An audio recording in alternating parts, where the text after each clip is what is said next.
Hi everyone, here we've got Redmi Note 10 Pro, and let me share with you how to show the grid lines on this device. So first of all, let's enter the camera app, and since we are in the standard photo mode, we can enter the settings which are in the right upper corner.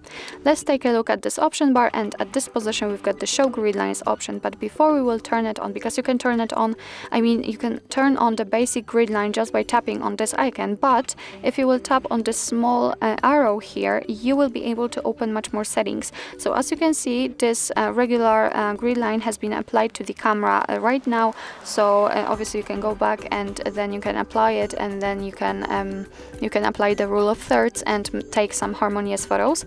But here also you can customize it. So after tapping on the second option, the grid line will simply change. It will make the small rectangle right in the middle. What's more, you can choose the spiral option, so the spiral will be applied, and you can choose also another spiral, so it will just, curl into another way.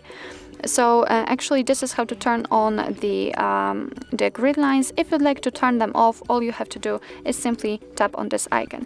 Be aware also that after turning on the grid line and taking a photo, it won't be shown. So it is visible only on the camera app. Let me take a photo and let's check the preview. And as you can see, actually everything is black because we just took a black photo, whatever. You cannot see the grid lines, and this is the point. So actually that's all. This is how to show the grid lines in your Redmi Note 10 Pro. Thank you so much for watching. I hope that this video was helpful, and if it was, please hit the subscribe button and leave the thumbs up.